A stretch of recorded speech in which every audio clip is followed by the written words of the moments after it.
Luka Doncic is a competitive psychopath and currently the most unstoppable player in the NBA.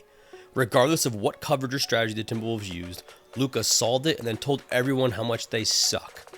After completely decimating the NBA's best defense, Luka Doncic has now led the Dallas Mavericks to the 2024 NBA Finals. His pace, patience, and basketball IQ were on full display, and he looked insulted that anyone on the Timberwolves was even trying to guard him. And when they were aggressive in trying to take the ball out of his hands, he made them pay with insane assists that punished the defense. Luka's the hardest cover in the NBA and just completely breaks anyone trying to defend him.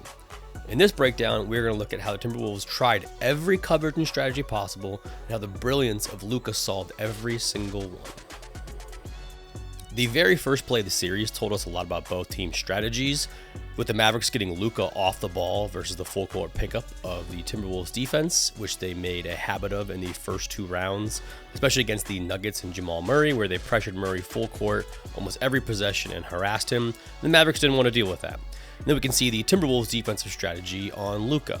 The pass goes to the wing and then goes into a UCLA ball screen. Here we can see the hedge from Cat. So anybody that's not Gobert is essentially going to hedge on Luka and not give him the switch. Then, when they have Gobert in ball screen defense, he's going to be up to touch, basically around the three-point line, and then follow the roll man whenever he starts rolling to the rim and staying at the same level as the roller.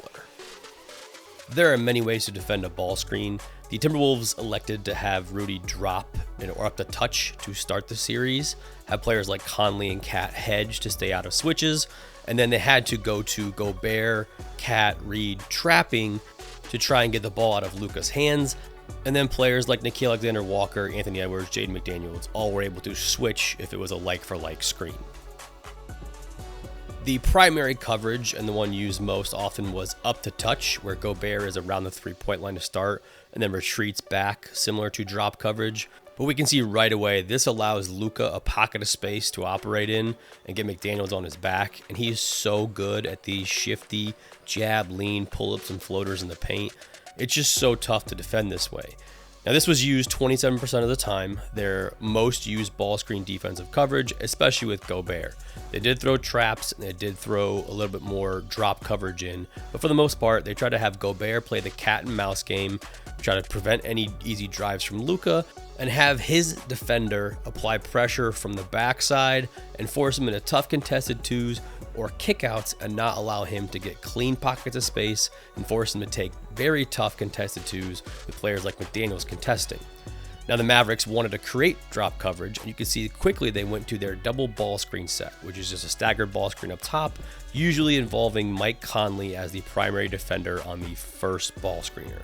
This means McDaniels will get picked off and be trailing very far behind because they didn't want to switch Conley and allow Luka a lot of clean space to operate and forces Gobert to drop deeper in coverage.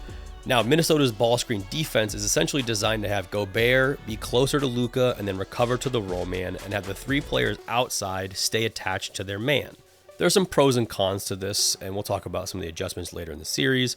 But when the Mavericks went to their 5-out into dribble handoff and ball screen for Luka, you could see if Ant did decide to try to close a little bit of space and pay attention to Luka, he get beat for easy backdoor opportunities and easy layups.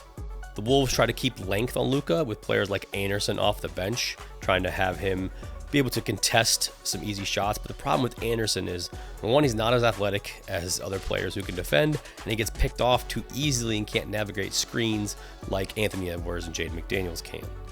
The Mavs ATOs were really special this series. Here you can see them go into a double ball screen after initial down screen. Here, Nickeil Alexander-Walker gets caught switched low.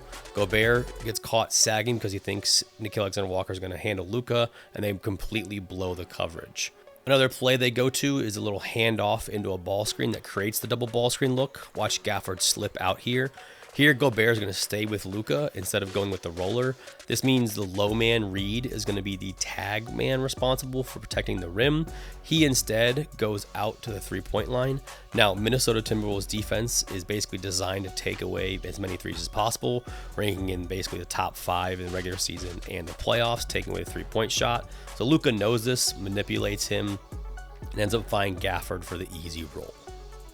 Now Luka is master manipulating basketball. You can see here as Anthony Edwards reaches in, he rips his arms up through Edwards' arms as he's kind of shaking his hands down, goes up through him and gets the and one. Incredible basketball IQ. When the Wolves went to their 5-out lineup with Reed at the 5, you can see them hedge Reed. That means 2 on the ball and a short roll opportunity for Lively. As a rookie, this is pretty incredible for him to get downhill and have a Euro finish around, well, not great defense from Karl-Anthony Towns, let's just be honest. Here, Anderson initially hedges out, but then gets caught on a switch, and now McDaniels is in rim protection. Luka drives, lands on 2, sells like he's going to shoot, ball fakes to the corner, and finds Lively for the easy dime.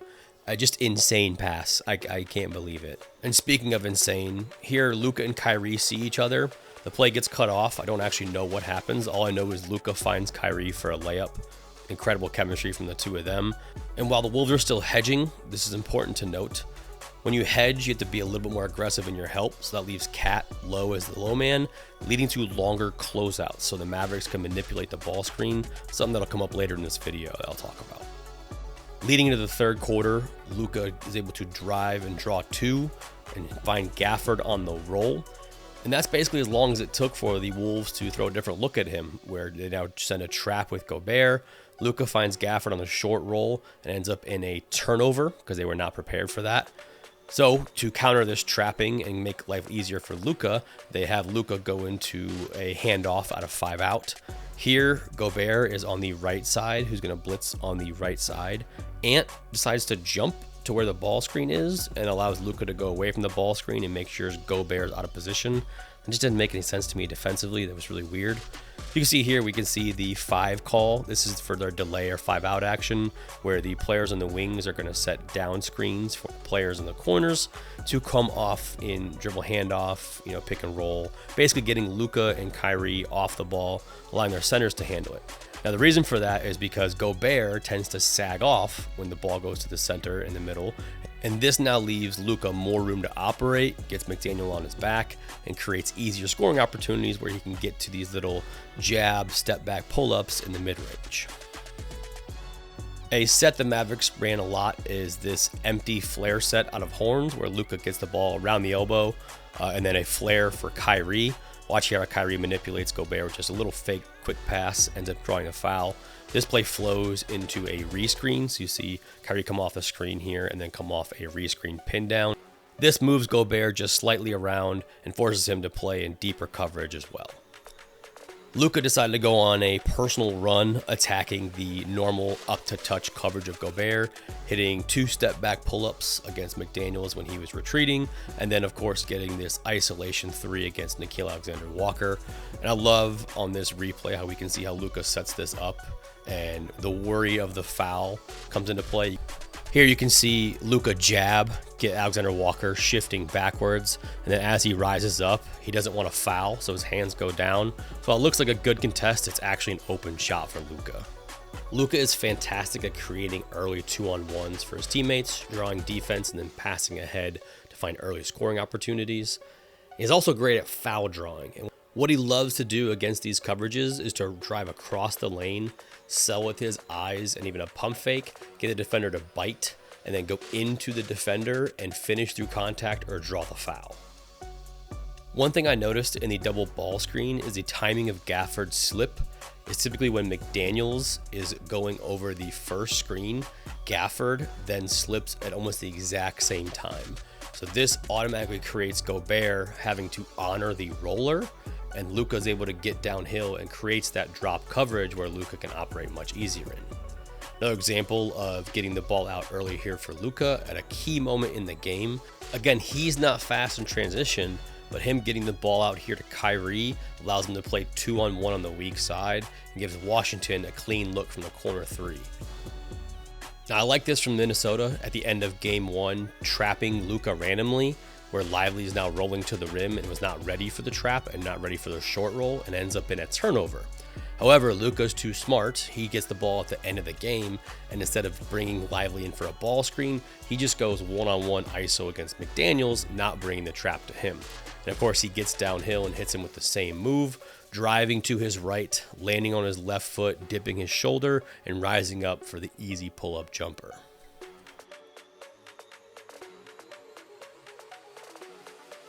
Starting game 2, the Mavs attacked the hedging of Karl-Anthony Towns with a down screen first, like we talked about the Ram screen. This is designed to get Cat out of position. PJ was open slightly on the pop, but good rotation by Ant. This is an example of you could do everything perfectly against Luka and it still not matter. Great defense so far. They go into a last-second ball screen with 5 on the shot clock. Luka pump fakes, gets Ant to bite on it, give and go real quick, and then it's over from there because Gobert has to help, and that opens up the lob. This base coverage of having Gobert up to touch and having the defenders guard him kind of one-on-one essentially in this little pocket of space, that was the main coverage the Timberwolves used. And then the problem is Luka is just too good at getting to his spots, playing off 1 or 2 feet on balance and hitting easy pull-up jumpers or tough turnaround pull-up jumpers over any defender.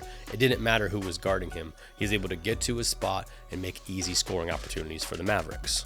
Now this is because if Luka gets downhill and Gobert steps up at all, this was just an easy lob opportunity for Luka to find the roll man at the rim. And then if you did help off of any of these shooters, he was so good at drawing the defense, selling with ball fakes, creating long closeouts that it gave players like Kyrie now an opportunity to attack a long closeout and get into the lane. And with Luka dominating like this, it simplifies for the rest of the players. When you catch it, you either shoot, drive, and then you drive if help comes. You just find the drop-off pass for the big for easy dunks.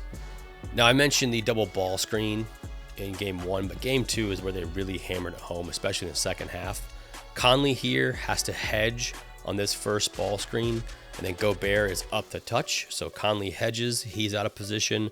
Gobert's slightly higher up, and now McDaniels is caught underneath. That leaves 3 players essentially above the ball. Luka finds Gafford for the roll.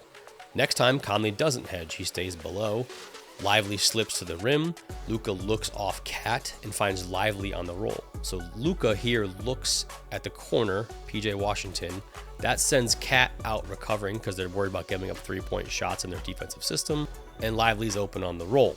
The next time, same thing, Conley plays back, but this time Lively slips early to the rim and Gobert stays with him. No coverage on Luka. He ends up hitting the behind the back, step back 3 uncontested. And slipping the second ball screener is very important because it forced Gobert to honor that roll or that cut and allowed Luka essentially to play one-on-one against McDaniels while he was out of position and get easy scoring opportunities for pull-ups and floaters in the lane. And since McDaniels is trailing and out of position, this means when he got over-aggressive, Luka could punish that by drawing fouls. The Mavs after timeouts are great, like I mentioned. Here you can see them sending Kyrie on the baseline. This creates shake action or single tag where Conley has to decide to either guard the roll man or the wing, and it doesn't matter even if he does guard the roll man because he can't contest Lively anyways. That leads us to the end of the game where Gobert gets switched onto Luka, and well, that's all she wrote. You knew Luka was going to go for the 3. We all know Luka is a killer, and that's how they win game 2 because, well, Gobert can't guard him as Luka lets everybody know.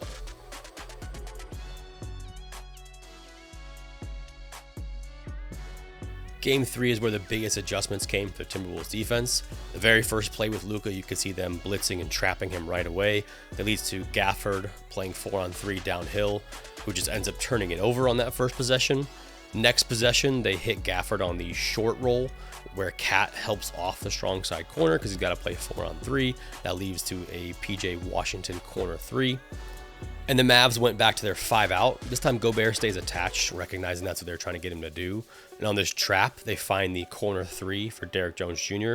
Now this play is a little bit tough, so Ant is responsible for tagging the roll man. As you can see, Conley direct the defense here. That leaves Cat having to guard 2 players and split the 2 of PJ Washington and Derrick Jones Jr. Luka finds PJ Washington. Cat probably here should stunt at PJ and get in the gap, at least make him think, because PJ Washington's a 30% above the break 3-point shooter, whereas Derrick Jones Jr. is a 46% corner 3 shooter. Instead, he gambles on PJ's fake shot that leads to the open corner 3.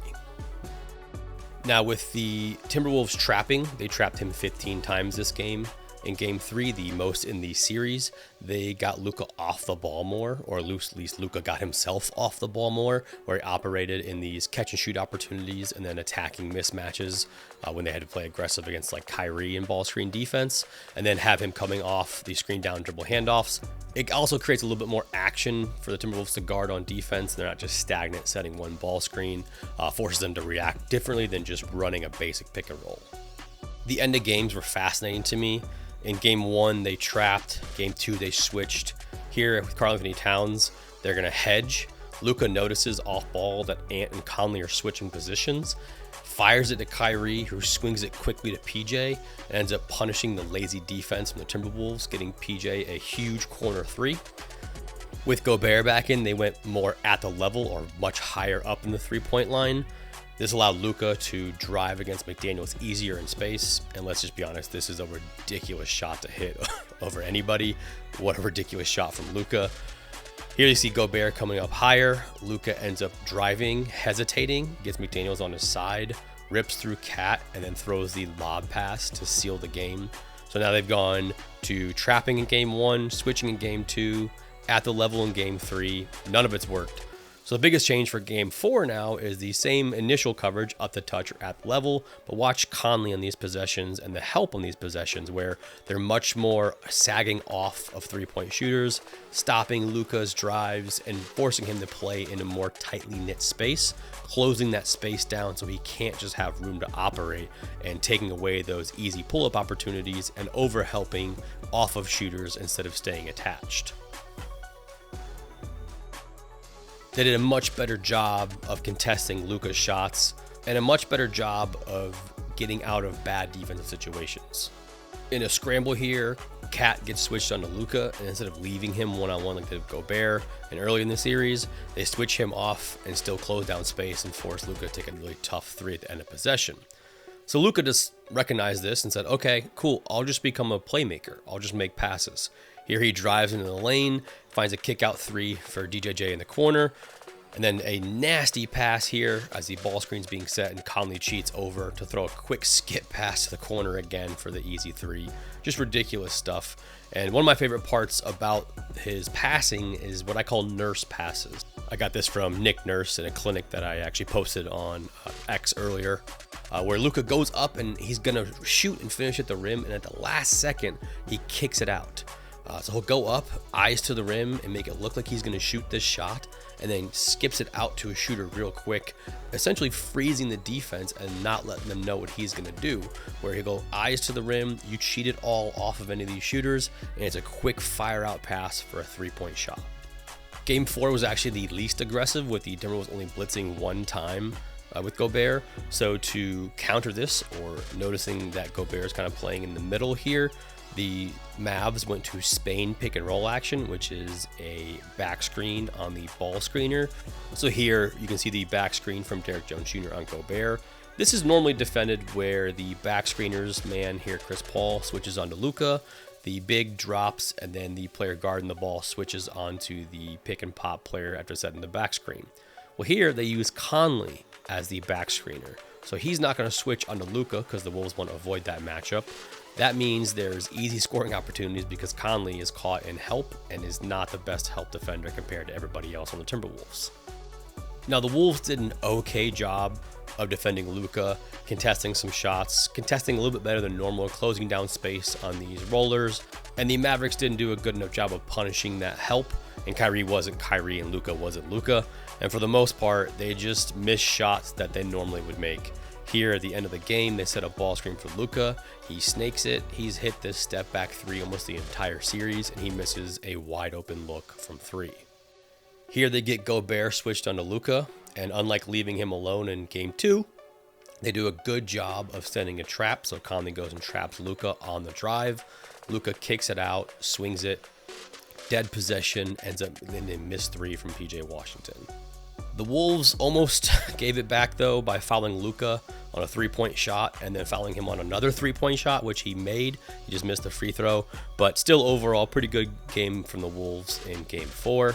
Game 5, however, was a completely different story. Luka came out in the first quarter and it was absolutely unguardable. And again, off the ball. You see him getting a post-up against Conley, a catch and shoot 3 here. Pretty good defense containing him, no real advantage, and it just doesn't matter. Luka hits this ridiculous 3. And that's what you knew was going to be a long night, when he started doing stuff that you just had no answers for. He played at his own pace, did a great job of recognizing when to get it ahead and find early offense, and then also when to kind of call his own number. But for the most part, it was him coming out being aggressive early on. Against here, Gobert dropping in the lane. Anthony Edwards just has no chance contesting this. Luka hits the easy floater. They bring Anderson in. Luka ends up just doing whatever he wants to do. A little hesitation here to clear space. Looks pretty corralled here, but it's never that simple with Luka as he Euro steps and throws the lob. Uses his court vision to get the ball ahead here to Green. PJ Washington beats Gobert down the court for the easy dunk. And then he just had his way with Anderson in ball screen defense. He snakes it here, goes to this patented step back pull up, no contest at all here. Leans in with his left foot, goes back to his right, makes it easy. Attacks again here. Anderson goes under, and I mean, what are you gonna do, man? What are you gonna do with this? It's a ridiculous logo 3, and then comes back down. Anderson's pressuring at half court, gets caught on the ball screen after Luka rejects it, hits the open 3-point jumper. Gobert doesn't step up, and it just honestly, it just didn't matter. Like I can talk about whatever breakdown stuff you want, it just didn't matter in the first quarter against Luka. One of my favorite plays, however, was him forcing this turnover, diving on the floor, passing it ahead. And look at this pass from Green in the scramble. Little kind of behind the back, little bounce flip to Gafford on the foul. It was pretty crazy. But the weirdest play that stood out to me the whole game almost was Ant going to trap here at the end of the quarter, which I don't know if the coaching staff told him or not, but he didn't communicate to anybody behind him. Cat should step up here and take Kyrie or the next pass. But trapping one pass away off Kyrie with no help behind and no communication, you're going to give up a layup. Like, that just is an insane thing to do. It just didn't make any sense. At the end of the game, they threw traps at Luka to try to kind of get back into it in the third quarter or fourth quarter. But Lively did a really good job of recognizing that and finding open 3-point shots to basically put this game away. And I want to highlight one last play from the Mavericks staff after timeout. They run the normal double ball screen action to set up what I call Indiana, which is a back screen set. Cat hedges on the first one here. Gobert is up to touch, so both bigs are pulled out now. At the same time, Kyrie is setting a back screen on Cat, who is at half court right now. So this lob becomes wide open because Cat is all the way at half court. And this is nice after timeout. It's something they run all year. They then run it again here. You can see Luka holds up one here. It usually means first play, which is like the latest after timeout. Gobert recognizes that, communicates that the first play, the lob's coming. Here you can see them run the same exact action. Cat hedges out. Gobert's a little bit deeper now. He notices the lob for Washington. Conley notices the lob for Washington. They're both communicating that. Unfortunately, nobody guards Luka, who's just driving downhill super easy and walks into a floater. And this was Luka's face here is kind of what this whole series is. It was just easy. It was an easy series for Luka, who did whatever he wanted to do to the NBA's best defense, to the Defensive Player of the Year, and took the Mavs to the 2024 NBA Finals. Thank you so much for watching this breakdown. If you enjoyed it, please consider subscribing. And if you enjoy my work, you can subscribe to my Substack for extended breakdowns and analysis. I'll be doing an NBA Finals preview and breaking down all the games over there in more detail.